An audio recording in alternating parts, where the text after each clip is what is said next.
जय हिंद दोस्तों। तो फिर इस वीडियो में लेकर आया हूँ आरआरबी एनटीपीसी एग्ज़ाम 2025 के लिए, जो कि अभी फ़िलहाल चल रहा है, आज हो भी चुका है।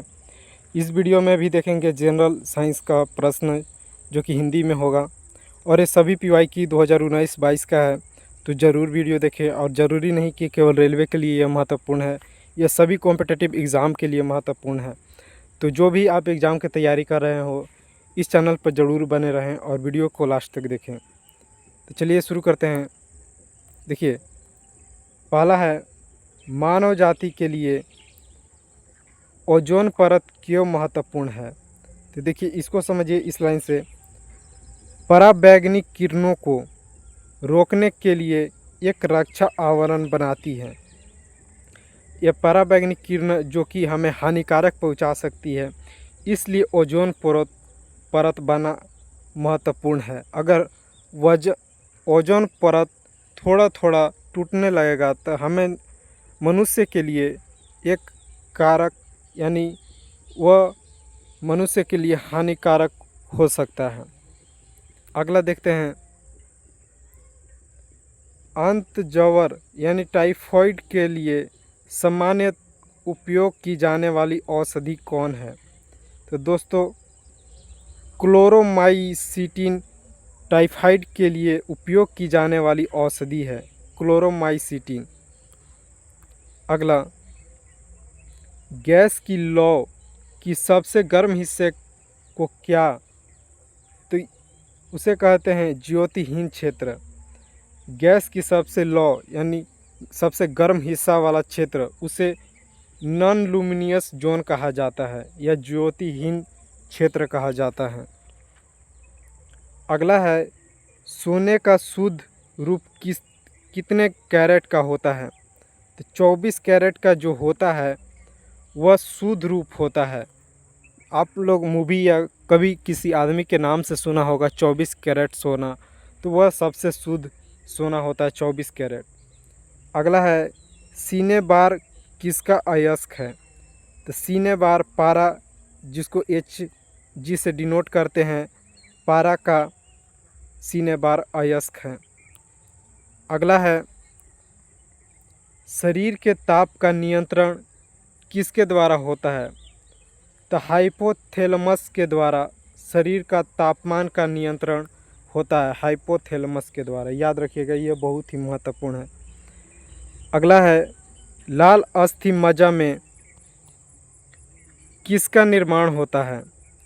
तो लाल रक्त कणिकाओं का, यानी रेड ब्लड सेल, आरबीसी का लाल अस्थि मज्जा में निर्माण होता है, रेड ब्लड सेल का। अगला है, कशेरुक दंड में कितनी हड्डियां होती हैं। तो कशेरुक दंड में 33 हड्डियां होती हैं। यह भी महत्वपूर्ण है कि कशेरुक में कितनी हड्डियां होती हैं, 33 हड्डियां होती हैं। अगला, बीसीजी का पूरा नाम क्या है। तो उत्तर है bacillus Calmette Guérin. Bacillus Calmette Guérin BCG का पूर्ण नाम है। देखिए, बायोलॉजी से भी कुछ एब्रीवेशन का प्रश्न बनता है, यानी फुल फॉर्म का प्रश्न बनता है। अगला है, एथलीट फुट नामक रोग किससे होती है। उत्तर है कवक। कवक के द्वारा एथलीट फुट नामक रोग होता है, एथलीट के पैरों में। अगला है, दमा, जिसको अस्थमा इंग्लिश में बोलते हैं। तो दमा नामक रोग किससे होता है, या अस्थमा किससे होता है। तो कवक के द्वारा, कवक के द्वारा ही अस्थमा होता है। अगला, फाइलेरिया नामक रोग किसके कारण होता है। तो उत्तर होगा कृमि, जिसको इंग्लिश में वर्म बोलते हैं। वर्म के कारण फाइलेरिया नामक रोग होता है। अगला, जब एक वस्तु की वेग दुगनी की जाती है तब उसकी गतिज ऊर्जा क्या होती है। चौगुनी बढ़ जाती है, यानी 4 गुना बढ़ जाती है किसी वस्तु का गतिज ऊर्जा, जब वेग दुगना कर देंगी आप तब। अगला, सूत्रकणिका को अन्य नाम से भी जाना जाता है, वह नाम कौन है। तो माइटोकॉन्ड्रिया सूत्रकणिका को नाम माइटोकॉन्ड्रिया के नाम से सूत्रकणिका को जाना जाता है। माइटोकॉन्ड्रिया सेल में पाया जाता है, जो कि आपको पता होना चाहिए, माइटोकॉन्ड्रिया। अगला, वट वृक्ष पादपों के किस वर्ग में आता है? वट वृक्ष पादपों के किस ग्रुप में आता है? तो आता है आवृत बीजी यानी एंगी और पेन्स के ग्रुप में वट वृक्ष आता है। अगला, फ्लेम ऑफ द फॉरेस्ट यानी वन की ज्वाला का अर्थ क्या है? तो उत्तर होगा ऐसे पेड़ों से भरा वन जो पतझड़ में फूलते हैं और लाल फूल बिखेरते हैं। जो पतझड़ के समय फूलता है उसे फ्लेम ऑफ द फॉरेस्ट कहा जाता है। यानी जो पेड़ पौधा उस समय फल फूलता है जब पतझड़ का मौसम हो, उसे वन की ज्वाला कहते हैं। अगला है, पेनिसिलिन किससे बनाया जाता है? तो उत्तर होगा कवक। कवक से पेनिसिलिन बनाया जाता है। अगला है, लाइकेन को दो जीवधारियों का सहजीवी सहचर्य समझा जाता है। वो दो जीव कौन से हैं? लाइकेन के दो जीवधारियों का सहजीवी बोला जाता है तो शैवाल और कवक दोनों का लाइकेन जीवधारिया सहजीवी सहचर्य समझा जाता है। अगला है, आमतौर पर संश्लेषण यानी सिंथेटिक वृद्धि माध्यम और बेकरी में काम में लाए जाने वाला एगार किससे प्राप्त होता है? तो उत्तर होगा शैवाल। जो संश्लेषण वृद्धि माध्यम है या बेकरी में काम आने वाला एगार किससे प्राप्त होता है? तो शैवाल से प्राप्त होता है। अगला है, लौंग किससे प्राप्त होता है? तो लौंग प्राप्त होता है पुष्पकली से। अगला, अनशन या उपवास की लंबी अवधि के दौरान शरीर में अशर्करावर्गीय पुरावर्ती से पाच्छा शर्करा यानी ग्लूकोज या मधुजन जिसे ग्लाइकोजन कहते हैं बनने की विधि का नाम क्या है? यानी जब आदमी भूखा या उपवास रहता है लंबी अवधि के लिए, उस समय ग्लूकोज या ग्लाइकोलोज बनने की अवधि को बोला जाता है ग्लूकोन वजन। अगला, सभी जीवधारियों में पाए जाने वाला कौन सा यौगिक है जिसमें भरपूर मात्रा में फास्फोरस पाया जाता है? तो सभी मात्रा में पाए जाने वाला भरपूर मात्रा में फास्फोरस न्यूक्लिक अम्ल है, यानी न्यूक्लिक एसिड है फास्फोरस, जो कि सभी जीवधारियों में यौगिक रूप से भरपूर मात्रा में पाया जाता है। अगला है, भारत में केंद्रीय धान अनुसंधान केंद्र कहाँ है? तो कटक उड़ीसा का जिला है, वहीं पे स्थित है भारत का केंद्रीय धान अनुसंधान केंद्र। इससे प्रश्न उठ सकता है। अगला है, किस वैज्ञानिक को प्रकाश संश्लेषण पर कार्य करने के लिए नोबेल पुरस्कार मिला है?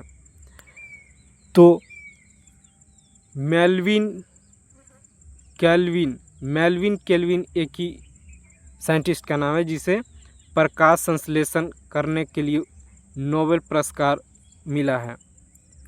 अगला है, किस पदार्थ के संचयन से मांसपेशियों में थकावट पैदा होती है? उत्तर है लैक्टिक अम्ल। जब लैक्टिक एसिड के कारण यानी संचय से मांसपेशियों में थकावट पैदा होती है। अगला, किन रुधिर कोशिकाओं की मदद से रोगों के प्रति प्रतिरोध पैदा होता है? उत्तर होगा लसीकाणु यानी लिम्फोसाइट के कारण। लिम्फोसाइट आपने शायद नहीं सुना हो या सुना भी हो, तो लिम्फोसाइट के कारण रुधिर कोशिकाओं के मदद रोगों को प्रतिरोध पैदा करता है। अगला है, मनुष्य में लाल रुधिर कोशिकाओं के जीवन की अवधि कितनी होती है? यानी लाल रक्त कण का जीवन अवधि कितनी होती है? तो 120 दिन होता है रेड ब्लड सेल का मनुष्य में जीवन अवधि। अगला है, सीरा रक्त को ऑक्सीजन के लिए फेफड़ों तक किसके द्वारा ले जाया जाता है? तो उत्तर है फुफ्फुस धमनी के द्वारा सीरा रक्त को ऑक्सीजन के लिए फेफड़ों तक ले जाया जाता है। अगला, कृत्रिम गुर्दा किस सिद्धांत पर कार्य करता है? तो उत्तर है अपोहन यानी डायलिसिस के सिद्धांत पर कृत्रिम गुर्दा कार्य करता है।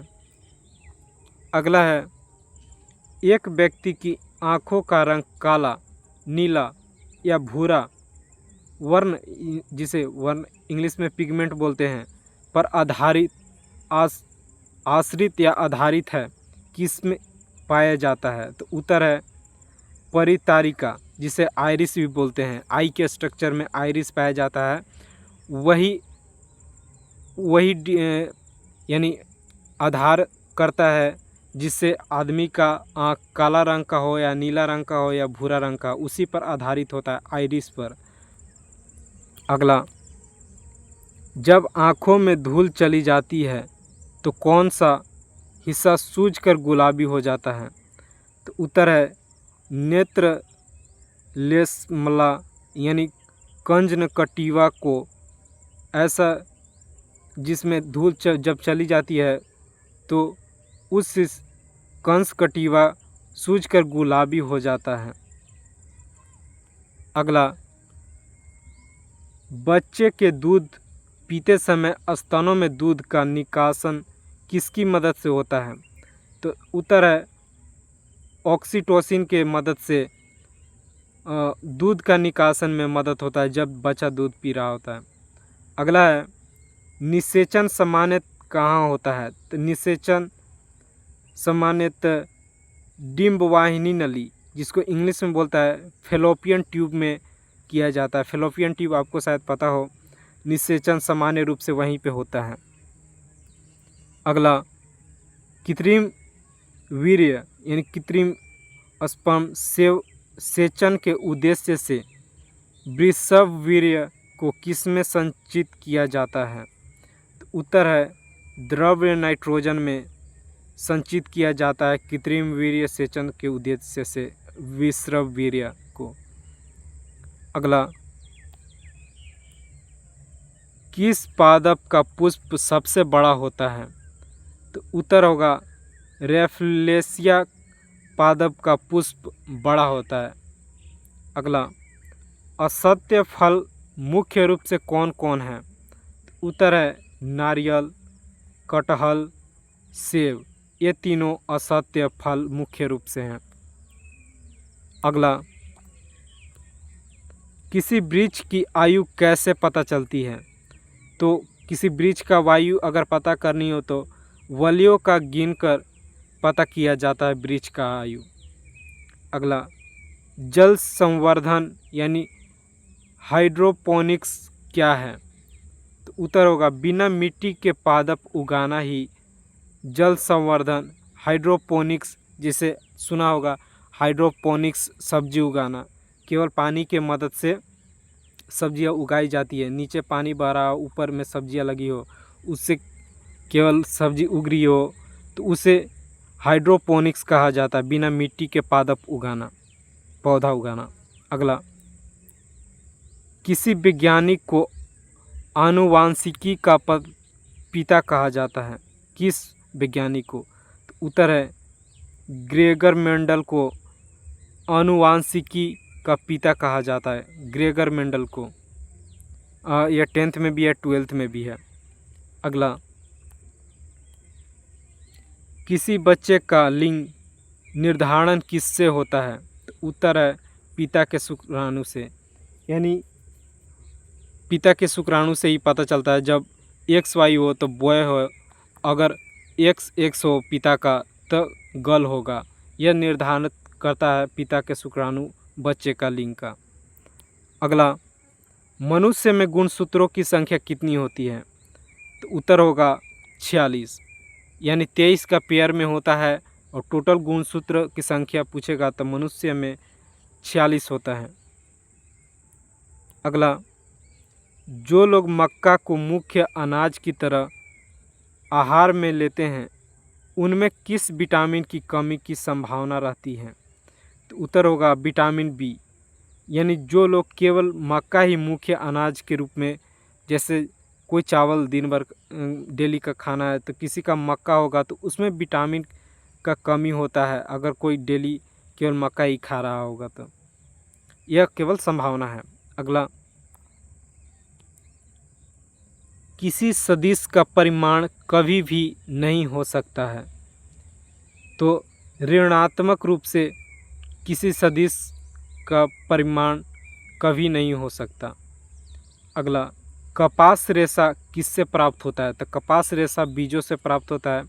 बीज आप बोएंगे तो कपास का पौधा बनेगा, वहाँ से फल क्या बोलते हैं, कपास का वो बड लगेगा जिसमें कपास और बीज दोनों उगते हैं, वहीं से कपास का रेशा प्राप्त होता है।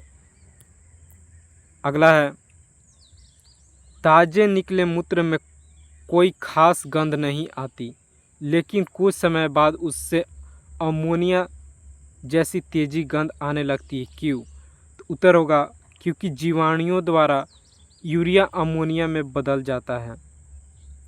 देखिए, जब यूरिन तुरंत निकलता है तब गंध नहीं आता है, कुछ ही देरों बाद अमोनिया गंध आता है, क्योंकि उसमें जो जीवाणु होते हैं वह यूरिया को अमोनिया में बदल देते हैं निकलते ही। अगला, किस मछली में सल्क नहीं होते? तो उत्तर होगा कैटफिश में सल्क नहीं होता है। अगला है, ज़्यादातर मछलियाँ जल में क्यों नहीं डूबती हैं? तो उत्तर होगा वातावशय, यानी स्विम ब्लैंडर के कारण वे ज़्यादातर मछलियाँ नहीं डूबती हैं। अगला है, सर्वप्रथम विषाणु को शुद्ध क्रिस्टल रूप में किस वैज्ञानिक ने अलग किया? तो उत्तर होगा W.M. अस्टेलन। W.M. अस्टेलन ने यह शुद्ध रूप यानी शुद्ध क्रिस्टल रूप से केवल सर्वप्रथम यानी विषाणुओं को शुद्ध रूप से अलग किया था। अगला है, ग्रेगर मेंडल ने किस पौधे पर शोध कर आनुवांशिक सिद्धांत का प्रतिपादन किया था? तो उत्तर होगा मटर के पौधे। यह 10th में भी है, 12th में भी है, शायद 8 में भी है। आप बायोलॉजी के बुक पढ़ेंगे ग्रेगर मेंडल के बारे में, जो मटर वाला के बारे में है, रिप्रोडक्शन से पहले, रिप्रोडक्शन इन प्लांट, उसमें दिया होगा। अगला प्रश्न है, लिटमस किससे मिलती है? तो उत्तर है लाइकेन से। लाइकेन से लिटमस मिलता है। अगला है, मलेरिया के उपचार की दवा किस स्रोत से प्राप्त किया जाता है? तो उत्तर है सिनकोना ब्रिज। सिनकोना ब्रिज से मलेरिया का उपचार का स्रोत प्राप्त किया जाता है।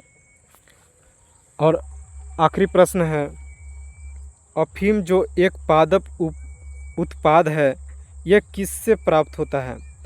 तो अफीम सूखे लेटेक्स से प्राप्त होता है, यानी जो पौधा सूख जाता है उसके सूखे लेटेक्स से प्राप्त होता है। यह वीडियो यहीं समाप्त होता है। अगर अच्छा लगा हो तो प्लीज़ चैनल को सब्सक्राइब करें और चैनल पर ऐसे ही बने रहें।